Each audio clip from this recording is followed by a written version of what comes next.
Nama Tito Karnavian tercantum dalam konteks apa? Dalam konteks menurut catatan dia menerima 9 kali transfer. Dia ini siapa maksudnya? Menurut catatan dia? Menurut catatan si pemegang buku. Oke. Pemegang buku ini ada 9 kali di situ. Nah, menerima transfer dari ketika CCTV menangkap momen perusakan buku merah itu.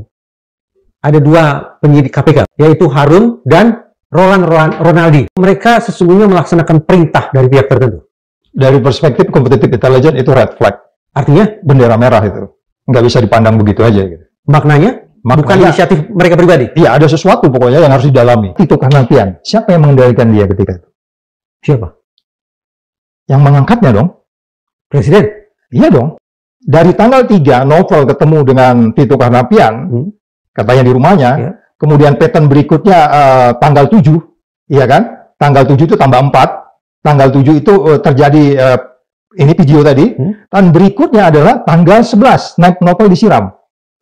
Itu pattern itu. Jadi tanggal 3, tambah 4. Berikutnya kalau kita dalami, pasti ada tanggal 14 dan tanggal 18. Ini bukan sulap, bukan sihir, bro. Nggak ada yang sesuatu yang kebetulan di bumi ini. Sebetulnya apa yang paling kritikal di laptop itu sampai kemudian harus diambil dengan cara-cara melanggar hukum? Kalau menurut saya itu banyak mau diambil di situ. Kita waktu itu membuat satu tim yang kita sebut, ada satu tim yang bisa membantu petugas KPK di lapangan dengan cepat. Waktu itu ada seperti kayak panic button gitu. Kalau dipencet dia langsung kita tahu posisinya, kemudian kita datang ke situ. Kita udah masuk juga ke detail-detail itu waktu itu. Saya pernah dengar dari seseorang, kenapa undang-undang KPK ini diganti? Sampai bilang begini, yang penting Novel keluar dari situ. Kalau Novel udah keluar dari situ, nanti undang-undangnya kita balikkan juga nggak apa-apa.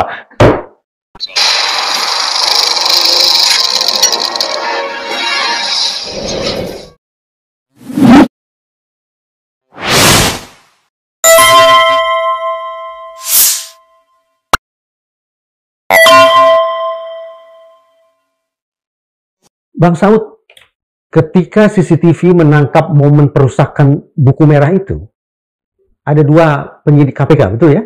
Waktu itu? Ya? Yaitu Harun dan, saya lupa namanya, Roland Ronaldi. Yang pernah tugas di Bogor ya? Betul, seingat saya begitu. Nah, apa yang mereka perbuat saat itu, pada akhirnya KPK kunci sebagai, oh ini kenakalan mereka saja berdua, atau mereka sesungguhnya melaksanakan perintah dari pihak tertentu? Dari perspektif competitive intelligence itu red flag. Artinya? Bendera merah itu. Nggak bisa dipandang begitu aja. Gitu. Maknanya? Bukan inisiatif mereka pribadi? Iya, ada sesuatu pokoknya yang harus didalami. Bisa tidak kalau kemudian disebut sebagai apa yang mereka lakukan itu merupakan sebuah kerja sistemik? Oh, kita harus lihat sequence-nya. Kalau kita lihat sequence-nya, itu bisa jadi sistemik. Ada angka yang menarik. Mas Rizal pernah pelajari ya? Dalam tes psikotest itu ada nambah 3, nambah 4, nambah 3, terus kemampuan orang menalar itu. Ya. Di sini ada peristiwa kayak begitu. Berarti ada pola ya? Ya, ada tanggal 3, terus ada tanggal 7, terus ada tanggal 11. Itu saya bisa detail itu melihat ke sini. Baik. Assalamualaikum warahmatullahi wabarakatuh. Sobat Madilog, dalam perbincangan tentang buku merah KPK, saya memilih untuk ekstra hati-hati. Apakah saya harus menggunakan sebutan oknum untuk orang-orang yang melakukan perusakan itu? Atau justru, sebagaimana tadi yang sedikit banyak sudah terpandu proses berpikir saya oleh Bang Saud, jangan-jangan kita tidak lagi perlu sebut oknum kepada mereka. Nah, kita sengaja mengangkat kembali hal ihwal terkait dengan skandal buku merah KPK dengan semangat satu, yaitu mengingatkan publik tentang adanya tembok yang maha besar yang boleh jadi justru menghalangi KPK dalam melakukan kerjanya memberantas korupsi.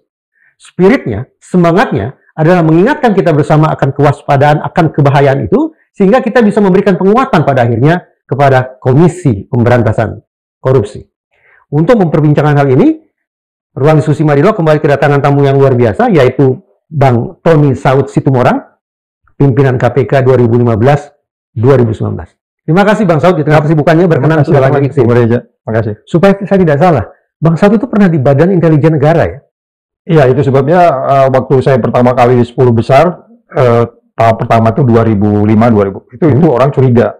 Ngapain juga intelijen masuk ke dalam. Ngapain juga orang BIN mau masuk KPK gitu. Dianggapnya gue tuh seperti kuda Trojan gitu. Ya, jadi tapi itu udah milik publik semua tahu. Oke. Di BIN sejak tahun 1987. Ya, selesai dari S1 di Fisika, saya langsung kerja di BIN. Oke. 87. Fisika yang latar belakangnya. Fisika. Bang Saud, saya akan memulai dengan pertanyaan yang barangkali terdengar bodoh ya. Ya enggak, begini. Pertanyaan menuntut KPK sudah menduga belum, cepat atau lambat akan terjadi apa yang saya sebut sebagai sabotase dari dalam semacam ini? Iya, agak naif juga kalau kita tidak memandang peristiwa cicak buaya 1, 2, 3, 4. Itu kan sesuatu yang sudah saya mapping sebelum saya masuk ke KPK. Iya dong. Bodoh banget saya 30 tahun mengamati perilaku orang. Saya mengamati orang itu sangat detail. Saya memakai, bahkan saya mengajar di UIT, nanti bisa tanya student-student saya, dan sekarang mereka ada di mana-mana, di beberapa BUMN. Yang saya bawa tuh nggak banyak-banyak yang teori complexity teori aja. Bahwa tornado di California, itu bisa terjadi karena ada kupu-kupu mengepak di Meksiko. Anda bisa sukses karena hal kecil. Even you bisa jadi gagal juga karena hal kecil. Jadi itu complexity teori. Teorinya seperti itu teori fisika. Kalau gitu saya melihat sesuatu detail. Ya, kalau Bang Saud berketetapan hati juga meninjau ada cicak buaya 1, 2, 3, 4. Berarti saya pahami sebagai membenarkan anggapan saya. Kasus buku merah adalah sebuah bentuk sabotase internal. Maka secara langsung atau tidak langsung kita bisa menuding bahwa salah satu pihak yang menghambat kerja KPK justru datang dari lembaga penegakan hukum non-KPK. Mungkin kalau lembaganya selalu akan dihindari kan. At the end kan, coba lihat, ada nggak sesuatu yang jelek di sumpahnya lembaga itu, iya kan? Garis-garis besar yang dibuat oleh lembaga itu, value yang harus diciptakan. Semua luhur. Nah, semua kan, semua kita tahu itu baik semua. Ya. Makanya yang kalau kita mau lebih strict kepada bahwa perilaku behavior, ya tentu mereka lebih tahu soal behavior, itu lebih ke personalnya. Jadi tidak structured, non-structured. Tetapi kemudian structured ini tidak bisa mengawasi yang non-structured atau orang-orang di garis depan. Itu persoalan kita di mana-mana itu. Memang di bagian apa sebetulnya di buku merah itu yang disobek oleh Harun dan Roland? Gimana? Maksud di bagian apa? Dari halaman buku saya nggak lihat ya, karena waktu itu bagaimana proses itu terjadi, saya lebih melihat bagaimana ini follow up-nya. Dan follow up-nya saya bukan sendirian gitu. Makanya untuk masuk ke detail-detail itu, saya lebih cenderung itu peristiwa pidananya kalau terjadi baru. Apa yang disobek, kenapa disobek, siapa yang nyobek, urutan-urutan bagaimana sebelum menyobek. Itu kan ada angka yang aneh-aneh itu. Yang saya sebut sebagai pattern 3-4. Plus 3 plus 4. Maksudnya apa itu, Bang? Dari tanggal 3, Novel ketemu dengan Tito Karnavian, katanya di rumahnya. Kemudian pattern berikutnya tanggal 7, iya kan? Tanggal 7 itu tambah 4. Tanggal 7 itu terjadi ini video tadi, dan berikutnya adalah tanggal 11, Novel disiram. Itu pattern itu. Jadi tanggal 3, tambah 4. Berikutnya kalau tidak dalami, pasti ada tanggal 14 dan tanggal 18. Ini bukan sulap, bukan sihir, bro. Nggak ada yang sesuatu yang kebetulan di bumi ini. Kalau saya tidak salah, bukankah di bulan April tahun 2017 yang sama, juga ada perampasan atau perampokan terhadap laptop? Yes, petugas KPK. Itu beberapa hari. Cuman kan nggak masuk di dalam pattern yang saya sebut 4 dan 3 tadi itu. Saya masuk di yang menurut saya keteraturan, yang menurut saya itu sesuatu yang bisa jadi juga harus menjadi bagian pemikiran seorang yang memiliki hipotesa-hipotesa. Dan saya oleh sebab itu saya detail, saya gambar urutan itu, mulai kejadian. Dari pola urut-urutan kejadian itu apa akhirnya yang disimpulkan oleh Bang Saud? Bahwa ada pattern yang memungkinkan bahwa banyak ada bendera-bendera merah yang sebenarnya harus ditindaklanjuti di situ. Bendera merah itu bukan tuduhan loh, bro. Kita harus clear dulu di situ. Ya, tapi itu bendera merah itu adalah red flag atau yang mengingatkan kita ada titik-titik yang kerawanan yang mengindikasikan bahwa ada sebuah proses yang harus kita dalami dan tidak terjadi begitu saja itu urutan-urutan itu kayak gitu. Setelah dua nama yang saya tadi sebut itu tertangkap oleh kamera melakukan sesuatu lah terhadap buku merah itu, sempat diperiksa. Oh ya, di komisi etik kan diperiksa. Kesimpulannya apa? Ya. Kesimpulannya bahwa dia memang ada sesuatu yang melanggar dan berpotensi sebenarnya itu menghalangi penyidikan juga. Berpotensi menghalangi penyidikan? Iya, berpotensi. Karena itu rekaman itu kan itu nggak bisa dibohongin. Iya kan? Itu sesuatu yang menurut saya tidak terjadi begitu saja, mulai dari Novel ketemu, terus kemudian ada perobekan, terus kemudian penyiraman muka, terus kemudian penghapusan di BAP. Saya lagi menjalani penghapusan katanya di BAP itu tadinya masuk tuh. Tapi kemudian dihapus kan. Itu tanggalnya beberapa saya masih miss itu. Kemungkinan itu tanggalnya 18. Kalau tanggalnya 18, patternnya makin jelas tuh. 34, 34 gitu. Tambah 3, tambah 4, tambah 3, tambah 4. Kok sampai kayak gitu mikirnya? Ya itu pengamatan saya. Itu pengamatan saya. Dan saya masuk ke detail gitu. Waktu dua orang penyidik KPK itu diperiksa, sempat ditelusuri juga.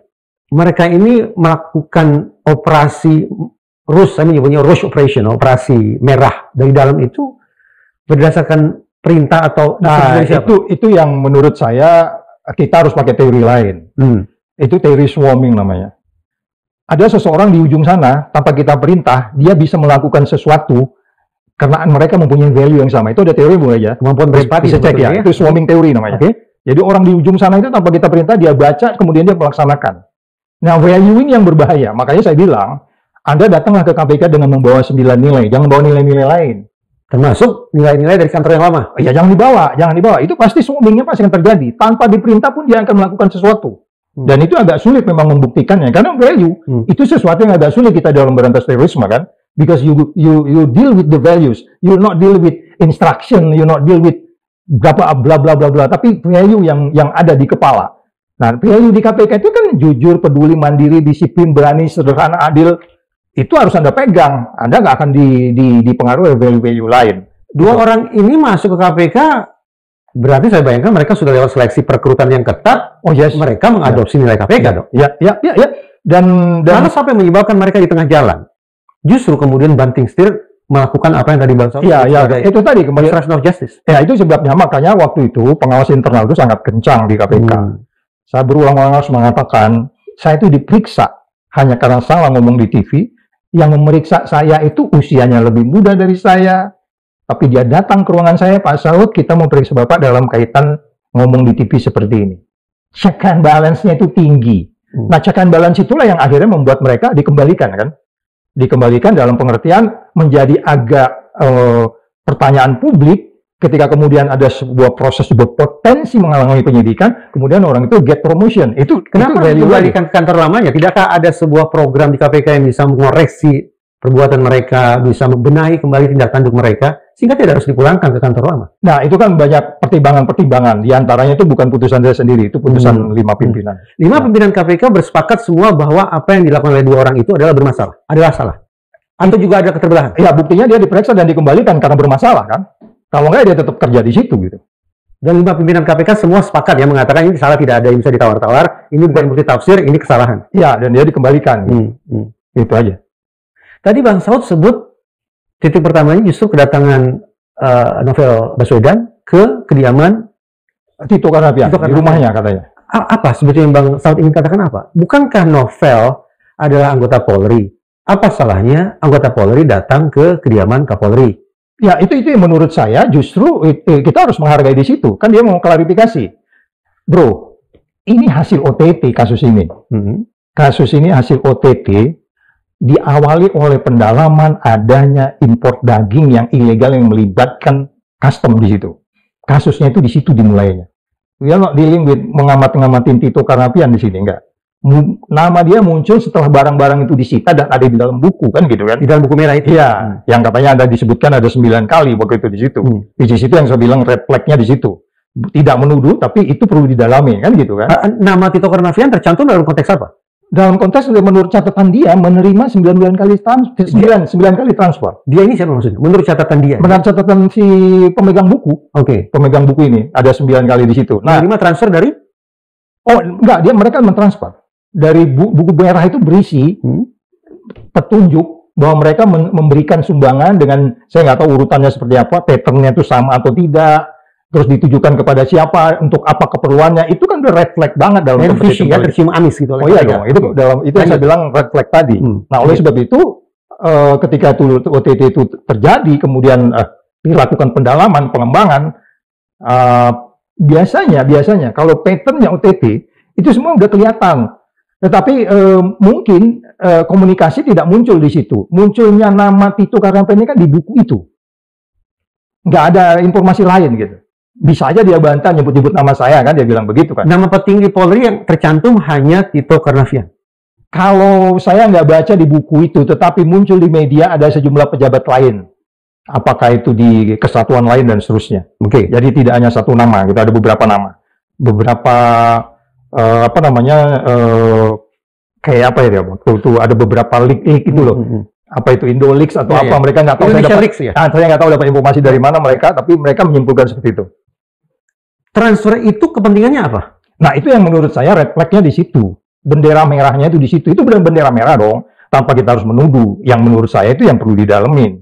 Nah, itu merusak citra yang bersangkutan kalau itu tidak benar kan. Tetapi lagi-lagi menjadi penting untuk kemudian itu tidak tidak dilakukan follow up lebih lanjut tentang hal itu, karena itu udah kayaknya seperti jadi milik publik informasi itu. Dan jadi artinya ngapain juga buku itu mesti disobek kan? Nah itu, saya baru mau mengatakan itu dia. Perobekan terhadap halaman di buku itu justru memperkuat indikasi bahwa ini memang merupakan sebuah red flag. Itu red flag benar gitu. Ya. Nah, lalu dikembalikanlah dua orang ini, hanya dua orang dikembalikan ke seingat saya dia. Mungkin itu yang kan video itu agak ini resolusinya agak ini ada kayak seperti tip X itu kan. Bang Saud, tolong saya dibantu ya, saya bukan sarjana hukum. Di bulan April 2017, aku pun bukan sarjana hukum, tapi logika saya pakai. Tapi pernah bekerja di lembaga penegakan hukum. Bro, logika itu di atas segalanya. Bro, tahu nggak AI yang sekarang ini, artificial intelligence yang kita bisa nanya-nanya semua hal ini, itu dimulai dari logika Aristoteles. Logika Aristoteles itulah muncul kemudian yang namanya logic, digital logic. Dari logic itu muncul apa yang disebut bagaimana and, or, kalau tidak, bukan, jika, dan seterusnya. Muncullah yang namanya logic. Digital logic itulah akhirnya menumbuhkan apa yang disebutnya flip-flop register, memori, CPU, kemudian jadi AI. Jadi Anda jangan main dalam soal logika ini. Suatu saat kita bicara ke sana. Saya kembali ke pokok persoalan. Di bulan April 2017, yang saya simak di pemberitaan media, ada perampasan laptop milik penyidik KPK. Di bulan yang sama, ada penyiraman air keras terhadap penyidik KPK, Novel Baswedan. Di bulan yang sama, terjadilah apa yang sekarang sedang kita perbincangkan, yaitu di potret CCTV, ada dua orang penyidik yang melakukan perusakan terhadap buku merah. Tolong saya dikoreksi. Itu tanggal 11 itu. Oke, tolong saya dikoreksi. 3 peristiwa yang saya sebut barusan, itu pidana bukan? Oh iya dong. Semua pidana? Iya, pidana dong. Itu kan yang nyiram muka novel juga udah diadili juga kan. Pertanyaan saya, dari 3 peristiwa itu, yang berjalan proses pidananya cuma 1, betul? Yang matanya novel ya? Iya, yang penyiraman air keras terhadap novel. Sementara perampasan laptop dan perusakan buku berproses tidak secara pidana? Itu yang belum jalan menurut saya. Sampai sekarang? Belum jalan, ya. Karena memang ketika itu ada beberapa mitigasi yang dibuat. Jangan lupa ini kolektif kolegial ya bro. Saya nggak bisa pakai pikiran saya. Sekali lagi saya merimain, saya datang ke KPK itu pakai teori yang sangat detail. Sekecil apapun tuh saya bisa marah gitu. Sekecil apapun saya bisa menjadi karena pimpinan KPK itu menjadi penuntut dan penyidik ya. Di otak saya itu nuntut orang aja gitu. Sesimpel saya selalu marahin kepala biro umum, itu kamu lihat nggak?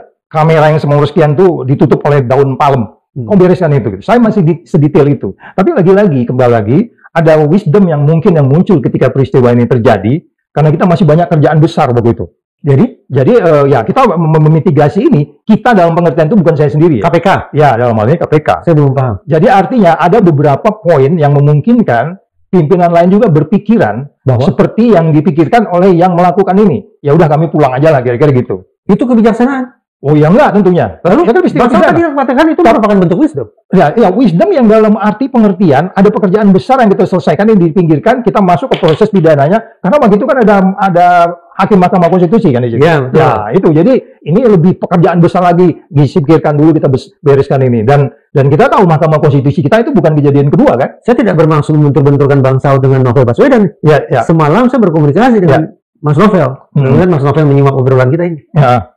Mas Novel tetap pada posisi bahwa ini harus dituntaskan pengungkapannya betul-betul sempurna. Ya kan saya udah bilang, red flag itu harus di follow up. Kalau tadi Bang Saud mengatakan ada wisdom untuk, sebutlah, nomor sekiankan masalah ini sungguh-sungguh menurut saya satu, berbenturan dengan aspirasinya Novel Baswedan. Dan yang kedua, bagaimana kemudian seorang Bang Saud yang sesaat lalu menyebut dirinya sebagai orang yang sangat detail, yang sangat seksama, yang bahkan bisa menjadi marah, tapi justru sekarang memberikan wisdom dengan membiarkan kasus ini menggantung sekian. Bro, kasus ini udah ada luar sana belum? Menurut saya belum. Belum, ya udah. Let's see. Jadi mitigasinya justru dengan mengendapkan kasus banyak cara di dalam penegakan hukum ketika Anda harus memprioritaskan satu dengan lain. Saya kembali lagi ke kasus hakim Mahkamah Konstitusi. Itu bukan persoalan gampang. Kami tidak mau fokus kami rusak hanya persoalan ini. Itu saya pribadi, pimpinan lain, bro boleh tanya. Ya gitu, itu di kepala saya. Oke, let them go. We deal with this one. That's it. Ini sejujurnya lebih karena pengungkapan kasus ini menemui jalan buntu. Oh enggak kan, kasusnya mana? Yang kaitan dengan transfer laptop dan perusakan buku. Oh ya, itu makanya saya bilang kembali lagi, ketika Anda sedang melakukan peperangan, bisa jadi Anda tidak akan menang di semua battle. Lu nggak akan bisa menang di semua battle, bro. Tapi for the whole, you will win against corruption. More-nya itu. Jadi kalau kamu semua bawa itu wah, Bang Saud justifikasi. That's my wisdom thinking, you may say. Nah. Sekarang saya kejar nih. Di masa Bang Saud, maaf nih, saya tetap menggunakan Islam mengendapkan kasus. Bang Saud boleh berdalih itu sebagai sebuah wisdom. Tapi saya ingin mengatakan secara vulgar itu mengendapkan kasus. Enggak, tidak mengendapkan, bro. Dalam pikiran kita tetap ada masalah daluarsanya. Dalam pikiran, oke, saya sepakat. Dalam pikiran tidak ada daluarsa. Tapi sekarang saya cek. Pasca Bang Saud mengakhiri masa kepemimpinan di KPK, berganti dengan undang-undangnya harus diganti. Undang-undangnya diganti. Ya, berganti dengan generasi kepemimpinan berikutnya. Hal ini dikomunikasikan tidak kepada pimpinan-pimpinan KPK periode berikutnya? Oh, nggak usah dikomunikasikan, bro. Itu kan mereka terima file juga. Semua kan mereka nerima. Orang tahu novel sudah berkorban, itu Anda harus follow up ya. Nggak mesti.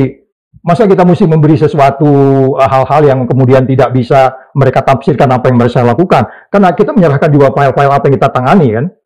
Nggak mesti juga kamu harus lakukan ini. Mereka kan punya kolegialnya masing-masing. Mereka juga dipilih dengan kekuatan yang quote-unquote berbeda dengan kita waktu dulu. Kasus pidana khusus penyiraman air keras ke Novel Baswedan, Bang Saud anggap sudah selesai. KPK saat itu menganggap sudah selesai. Oh, karena itu bukan di tangan kita ya. Ya, kita bukan, saya nggak dalam posisi di situ, tetapi memang ada banyak bendera-bendera merah yang perlu didalami lah proses-prosesnya.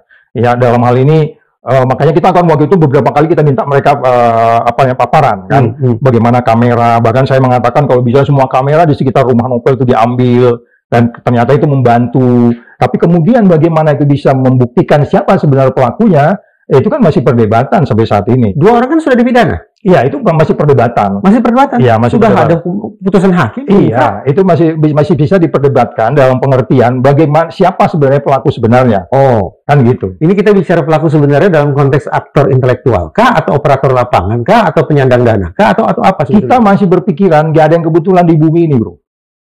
Saya udah katakan kembali lagi, Anda juga nggak bisa masuk di situ secara detail when you are dealing with the different value that with the value that you have. Jadi Anda nggak bisa, karena nilainya udah berbeda. Justru di situ kita berpikiran berbedaan, pertentangan, mendalami, melakukan diskurs. Tetapi ketika nilai itu nggak sama, ya udah mau diapain lagi? I'm not the president.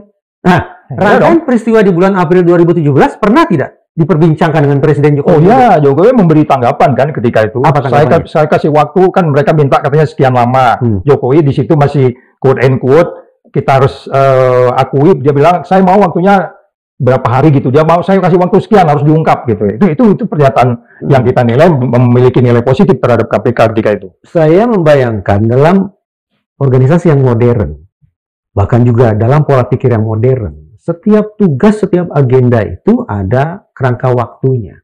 Dia terikat pada waktu. Kapan harus kita anggap ini selesai? Dari apa yang Bang Saud katakan barusan, saya tidak menangkap itu, Bang. Bang Saud menggunakan istilah red flag harus didalami, red flag harus ditelaah lebih lanjut, tapi kapan? Batas waktunya kapan? Kalau Bang Saud tidak bisa sebut itu, atau KPK... Maksud bro, saya disuruh daftar lagi ke KPK? Oh, tidak. Tapi paling tidak Bang Saud berkomunikasi. Oh iya dong, itu udah common sense. Udah common sense. Ada orang the best di KPK, dan even di negeri ini, disiram mukanya, kemudian kita tidak melakukan sesuatu. Itu yang saya bilang sangat abuse dalam pengertian pemberantasan korupsi, yang saya sebut sebagai Anda harus transparan, akuntabel, bebas dari kepentingan, fairness, melindungi orang-orang memberantas korupsi. Itu tidak dilakukan di sini. Ini aja bermasalah, apalagi yang ini. Nah, itu sebabnya ini 5 ini saya pegang persis itu. Itu udah pattern, itu bentuk standar yang harus dilakukan, melindungi orang-orang yang memberantas korupsi. Dan itu Piagam PBB menekankan itu. Itu sebabnya kita waktu itu dengan upaya yang seminimal mungkin menimbulkan konflik dengan nilai yang berbeda tadi, ya, untuk kemudian yang penting kita kerjakan kerja kita, pertanggungjawabannya. Dan orang bisa bilang itu pembenaran, ya silakan. But in fact, I'm the one who create the values in the KPK while I was there, gitu aja. Sistem nilai itu terwariskan tidak ke generasi berikutnya? Agak sulit. Agak sulit. Karena saya sendiri kemarin kan begini. Nilai itu ada banyak cara untuk mengingatnya.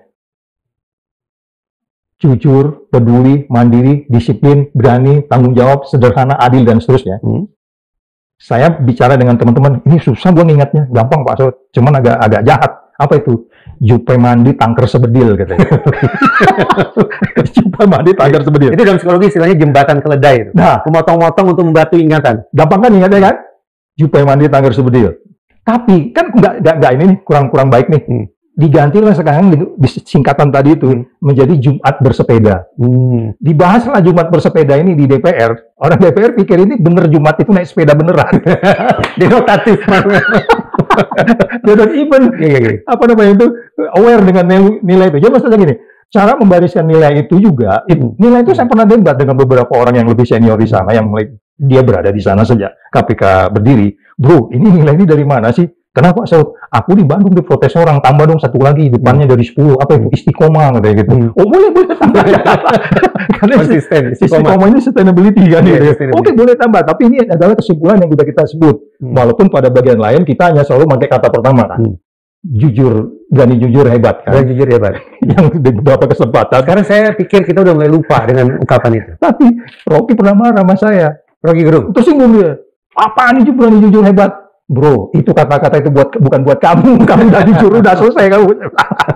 Bang, saya punya pertanyaan kecil nih. Sebelum nanti saya lanjut tentang tergambar tidak kira-kira pimpinan KPK berikutnya setelah Bang Saud punya kesungguhan hati tidak? Mengambil langkah nyata tidak? Untuk betul setuntas-tuntasnya mengungkap misteri sejumlah peristiwa di April 2017. Tapi sebelum ke sana saya mau pertanyaan kecil. Kenapa yang harus disiram air keras adalah Novel Baswedan? Bro, saya pernah dengar dari seseorang, kenapa undang-undang KPK ini diganti?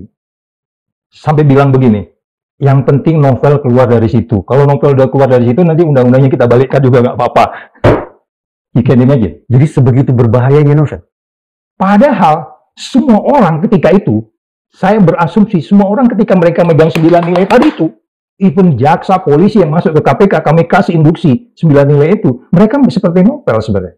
Tapi Novel memang ada berbeda dari yang lain. Apa? Yang agak berbedanya apa? Pertama, dia memang tidak memiliki seperti yang dimiliki orang dalam menjalani karirnya. Yaitu? Ya, hambatannya, daya tangkapnya, gesturnya. Bro, tahu nggak? Orang-orang di sana yang junior, senior tuh, dia bahasanya tuh kayak struktur, mirip dengan Febri. Kalau gua kan bahasanya kayak orang pasar. Mungkin karena bahasanya terstruktur itu membuat orang tuh enak orang ini. Si Novel ini kalau bicara terstruktur kalimatnya. Anda tahu kan? Iya, berarti pola pikirnya juga sangat rapi gitu. Even kita mau ajak kemana, dia tetap aja kayak Febri gitu. Ya, jadi itu maksud saya yang membedakan. Tapi yang lain, itu sama. Kedua, ada satu yang kemudian mungkin ketika OTT itu mulai banyak ketika itu, memang Novel itu menjadi sorotan kamera gitu. Padahal semuanya dalam perdebatan, jaksa-jaksa di KPK, kemudian penyidik itu sama pemikirnya. Bahkan Novel tuh kalau paparan tuh lebih cenderung diem tuh. Malah saya yang mendebat mereka, dia lebih, tapi mungkin di situ dia membawa arah kemana setiap penyelidikan mau dilakukan.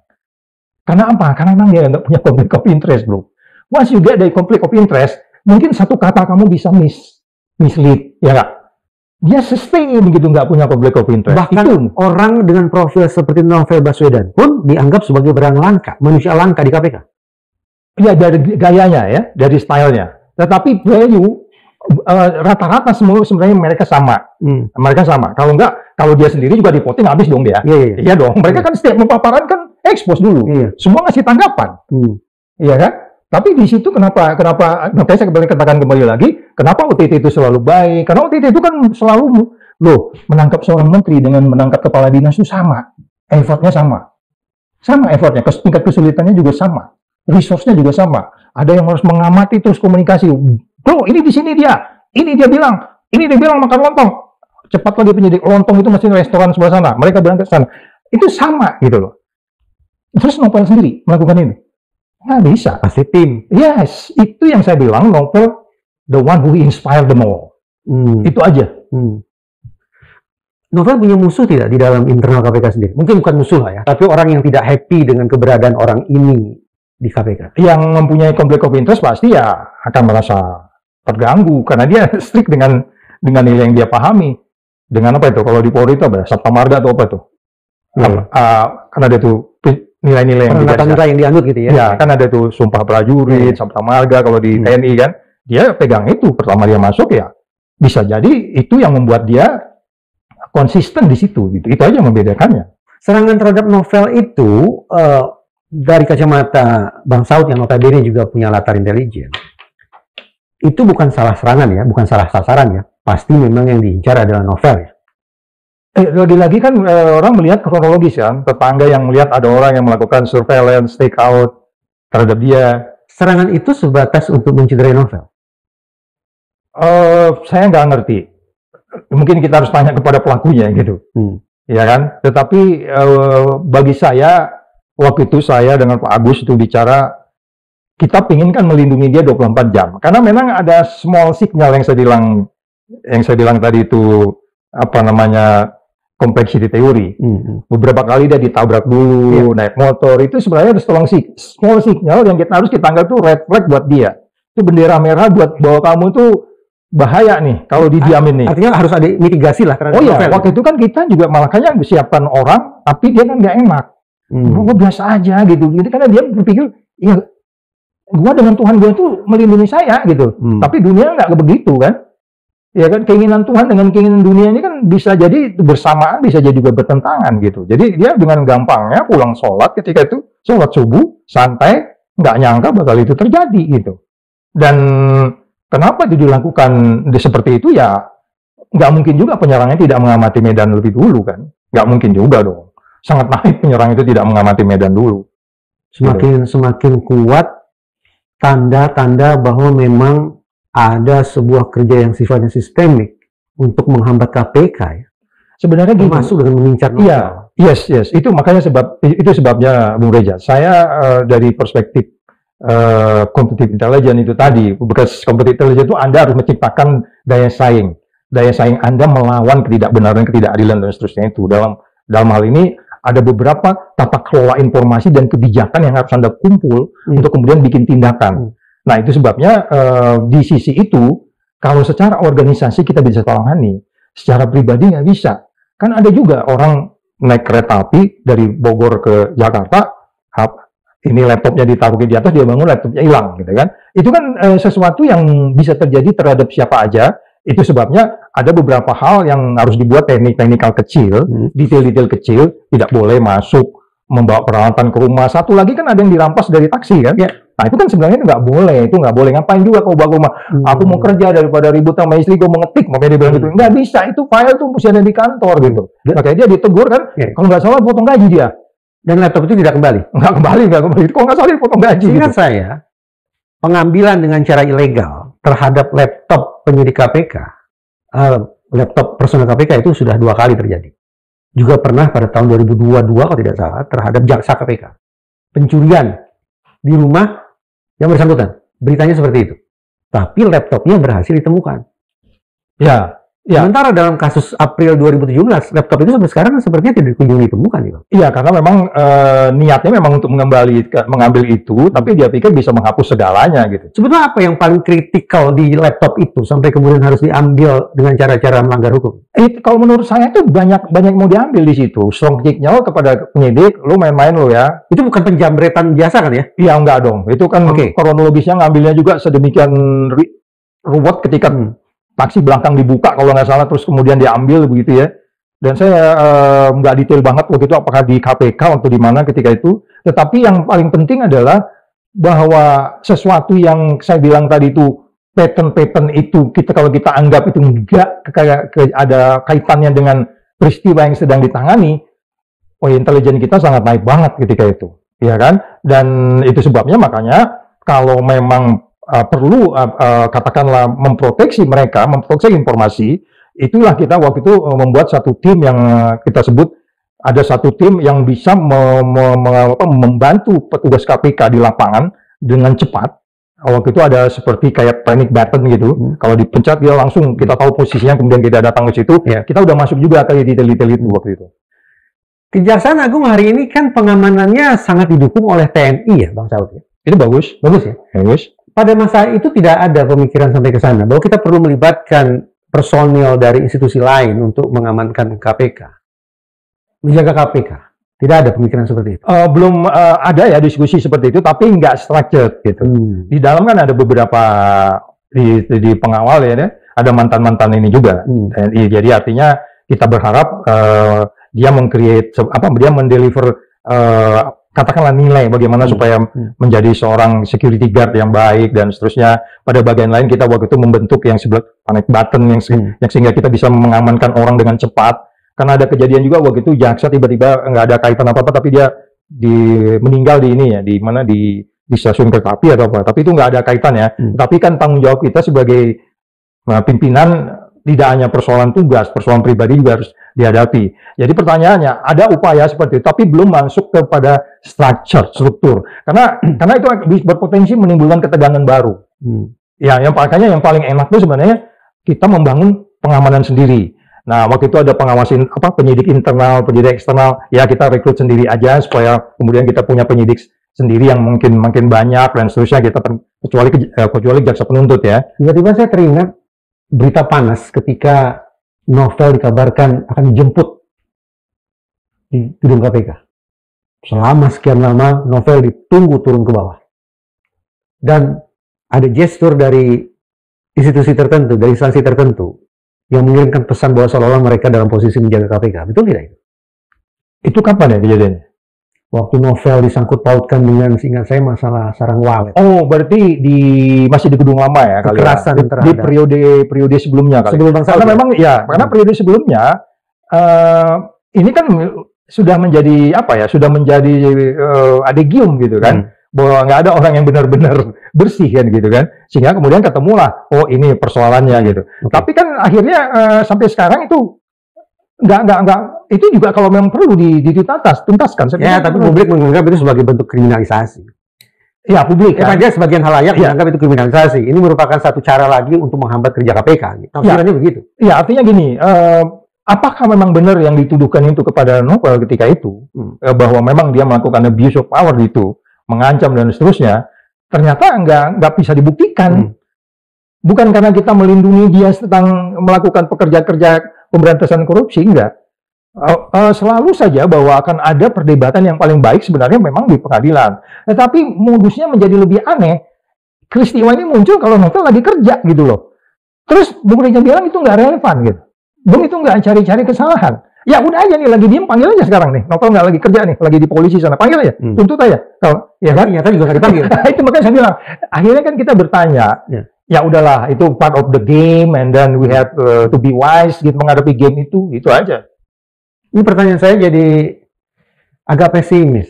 Janganlah, pemberantasan korupsi nggak boleh pesimis. Sebelum saya mau optimis, tapi Novel mengatakan dia tetap ingin agar apa yang menimpa dia, apa yang terjadi di bulan April 2017 itu diungkap tuntas. Itu mata yang berfungsi itu sekarang cuma mata yang putih itu loh. Iya, saya tahu. You can imagine if that thing happen to you know. Tahu, itu yang dikatakan Novel. Ini bukan masalah dendam, ini untuk mencegah agar tidak terjadi peristiwa yang sama terhadap orang-orang baik di KPK berikutnya. Itulah sebabnya kenapa dia dapat penghargaan dari Malaysia. Karena di bagian yang saya bilang tadi, memberantas korupsi, Anda harus transparan, akuntabel, bebas dari konflik kepentingan, fairness, konsisten memberantas korupsi, melindungi orang-orang memberantas korupsi. Itu udah pattern internasional. Lu kalau nggak melindungi orang-orang memberantas korupsi, you nothing. Ya sudah. Sekarang saya tagih nih, supaya tidak nothing, kepimpinan KPK terbaca tidak oleh Bang Saud keinginan mereka, bahkan mungkin agenda kerja mereka untuk menuntaskan pengungkapan kasus Novel Baswedan dan kasus-kasus lainnya di April 2017. Saya pikir kembali lagi, saya bisa berharap Prabowo, please kembalikan undang-undang KPK. Kalau Anda mau meninggalkan legacy yang baik selama 5 tahun memimpin, jangan mikir 10 tahun. Ya. Tanpa mengembalikan undang-undang KPK, kepimpinan KPK saat ini juga tidak mungkin. Agak sulit. Because they are part of the civilian, pegawai negeri sipil gitu ya. Jadi itu agak sulit mereka untuk bisa benar-benar berdiri sesuai dengan nilai-nilai yang ada di sana, ya kan? Nilai-nilai itu aja tuh, kalau saya kemana-mana bahwa itu, jika saya melakukan itu, coba siapa yang berani bicara seperti itu? Bahwa saya memegang 9 nilai yang buang nggak peduli siapapun. Bang Saud masih mengharapkan Presiden Prabowo. Oh iya dong. Mengomandani pemberantasan korupsi. Saya masih sampai per hari ini ya, tanggal berapa ini? Tanggal 14 Juli. 15 Juli 2025 kita masih berharap. Nggak tahu saya besok di mana. Mungkin saya bisa jadi oposan yang paling vokal, momennya bisa jadi. Di kabinet Prabowo Subianto, ada tidak anasir-anasir yang menurut Bang Saud berpotensi menjadi pengganggu pemberantasan korupsi? Orang selalu bilang semua orang punya pintu taubatnya. Dan saya paling senang dengan kata-kata itu. Itu sebabnya saya bilang pada Frederick Yundandi yang menghalangi penyidikan KPK, bro, di mata saya bro lebih mulia daripada orang di luar sana. Artinya, setiap orang punya pintu tobatnya masing-masing. Kalau kita bicara peristiwa pidana, lu harus kumpulkan bukti. Karena orang punya pintu tobatnya loh, bro. Even dia pendukung judul sekalipun umpamanya begitu ya. Dia punya pertanggungjawaban pidana tetap harus. Oh iya, itu sisi lain. Kita kan masih bicara manajemen tadi. Okay. Pertanyaan Bung Reja kan kepada daily management, ada yang berintegritas atau tidak kan gitu kan. Jadi kita masih melihat bagaimana. Tetapi kan kita sudah mau melihat orang-orang yang sebenarnya berubah atau tidak di kementerian itu siapa yang berubah, siapa yang enggak. Dari statementnya kan kelihatan tuh. Masih itu ya harus kita catat itu. Dan ini Prabowo paham nggak di situ? Saya pikir dia paham, punya tim juga. Itu sebabnya saya di dalam YouTube saya mengatakan ada 10 indikator seseorang itu anti korupsi atau tidak. Nah, itu indikator itu apa? Itu saya bilang, oh diantaranya Anda harus membentuk tim, Anda membentuk nilai, meng-create kerjasama, mendeliver semua kerjaan dengan baik dan seterusnya. Nah, itu dilakukan nggak gitu? Jangan ini aja dilakukan, oke, kamu dukung saya jadi presiden, kamu tenang di situ ya, main-mainlah di situ. Nggak bisa kayak begitu. Karena tadi udah kita katakan bahwa memberantas korupsi, kriteria 7 tadi itu Anda harus pegang gitu. Khusus menteri-menteri yang ada di jajaran Kemenko Polhukam, atau mungkin sebutannya sekarang agak berbeda, tapi menteri-menteri yang ada di jajaran itu menurut Bang Saud bisa diandalkan? Salah satu yang paling baik di dalam memberantas korupsi itu Anda harus menginspire orang untuk tidak korupsi. Ya. Oh, saya sepakat itu. Inspirasi orang untuk tidak korupsi. Once you nggak lakukan itu, atau lu lakukan itu, tetapi lu cuma diketawain publik, serangan baliknya kan jadi lebih susah kan? Itu yang saya bilang, Pak Prabowo, please Pak, hati-hati. Kurangi lagi itu statement-statement. Karena kalau kita bicara by definition, Pak Prabowo harus segera membawa topan, topan siapa yang dari Sumatera Utara itu? Kasus infrastruktur. Orangnya Bobi itu loh. Bobi Nasution. Iya, kalau by definition kan dia harus menyiapkan pulau tuh. Karena korupsinya terjadi di kepemimpinan Pak Prabowo loh. Dia harus menyiapkan pulau dikelilingi oleh ikan hiu, topan dibawa ke sono. Ya kan? Itu salah satu statement yang paling simpel. Oke, itu kan frasa, Pak Saud, itu perumpamaan. Oke lah, nanti dia dibawa ke Pulau Buru atau kemanapun. Tapi kan indikasi yang kejar sampai kemanapun, kemudian selalu mengembalikan dan seterusnya, itu kan sesuatu yang harus ditentukan kepada sebenarnya seberapa jauh Anda menciptakan nilai-nilai anti korupsi. Tidak hanya jumlahnya. Bro, uang bisa berkorban. Itu sebabnya dalam tesis saya membawa waktu kan jadi pimpinan KPK terus nulis pikiran kita ya. Saya hanya mengatakan, iya, saya nulis di situ, mari kita berantas korupsi sekali mulai dari nol. Maksud saya menjirokan. Even umpamanya buku merah ini bisa jadi kita harus jirokan, tapi mulai dari sini gue berantas semua nih. Prabowo harus melakukan itu. Menzirokan itu maksudnya mempeti es kan? Menganggap tidak ada persoalan aja. Karena itu akan efisien. Akan ketemu semua. Kalau dicari bro di Indonesia nih, semua akan ketemu. Kalau kita mencari sampai seperti detail-detail itu. Itu kan pikiran saya. Pikiran saya bahwa menjirokan itu adalah berhenti ya. Kita mulai dari sini. Saya mau pertumbuhan ekonomi 9%. Jangan lakukan ini lagi. Dan seterusnya. Itu pikiran saya waktu itu ditanya. Karena saya melihat bahwa kalau kita memang harus membawa mereka ini ke depan pengadilan, semuanya bisa kena. Even umpamanya tidak dibuktikan dia menerima pun, dari strict liability bahwa setiap pimpinan harus bertanggung jawab di tempat-tempat yang ada korupsi, Anda harus bertanggung jawab dong. Itu nggak adil juga gitu. Yang diadilin kok orang ini aja. KPK cuma sekian ratus orang. 8.000 surat yang saya bilang berulang-ulang masuk ke KPK itu bukan orang gila itu ngirim surat. Ini kan semua problem. Kenapa yang dikerjakan cuma 30 kasus? Wah, ini bagaimana dong? Ini kan harus ada terobosan. Berhenti mulai hari ini, berikutnya gue kerja. Mulai hari ini, gue mau pikir yang belakang. Ini sedang dilakukan Prabowo dari versi lain, kembaliin. Gue bisa terima di situ. Walaupun sebenarnya, kalau kita mau bicara pemberantasan korupsi, nggak begitu. Zero toleran. Style bisa berubah, saya bilang. Yang paling penting, nilai pemberantasan korupsi itu Anda harus pegang. Itu. Khusus tentang pemberantasan korupsi, saya bisa menangkap pemikiran Bang Saud. Bahkan mungkin restoratif justice juga tidak perlu kita tolak mentah-mentah kemungkinannya kan? Oh ya, saya di beberapa tempat mengatakan untuk korupsi saya nggak bisa terima. Tetapi kalau kita bicara lebih detail lagi, bagaimana sebenarnya restoratif justice dalam pengertian bahwa kita harus menciptakan sebuah kepastian, Karena restoratif justice juga kan kalau dikasih A si B enggak gimana, Bro? Iya. Bisa tidak kalau kemudian kosakatanya saya ubah? Koruptor-koruptor itu dimaafkan saja.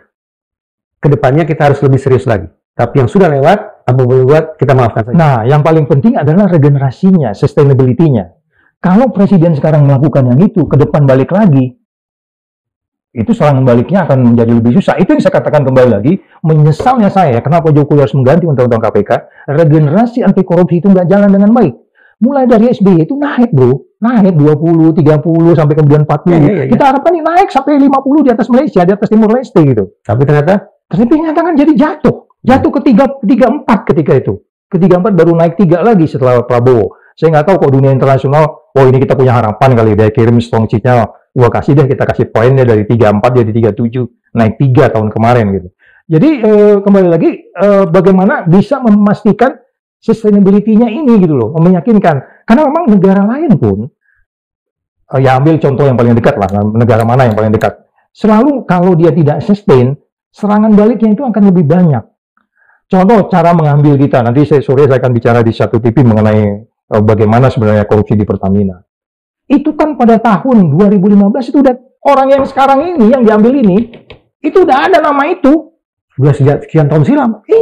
Udah ada nama itu, saya familiar dengan namanya, saya nggak usah nyebutnya. Dan saya nggak ragu di situ. Tapi kan lagi-lagi, ketika kemudian kita bicara audit kita, kayak begitu, kemudian bagaimana kita bisa menyelesaikan, waktu itu kan ada satu nama yang udah dibawa oleh KPK ya, karena dia di salah satu yang pengurus di situ. Tapi kemarin saya lihat tuh masih dipanggil lagi tuh, belum vonis juga tuh. Jadi sustainability keberlanjutan itu yang menurut saya yang berbahaya di dalam pemberantasan korupsi kalau dia nggak lanjut. Dan ini yang agak sulit, dan dia menjadi tidak pasti ketika Anda mengganti undang-undang KPK itu. Itu. Saya agak masyhur mengatakan ini, tetapi saya membayangkan jangan-jangan memang apa yang menimpa Novel Baswedan, kemudian kerusakan buku merah, perampasan terhadap laptop penyidik KPK, ya sudahlah. Kita anggap itu sebagai sebuah peristiwa buruk, tapi tidak perlu kita perpanjang lagi ke depannya.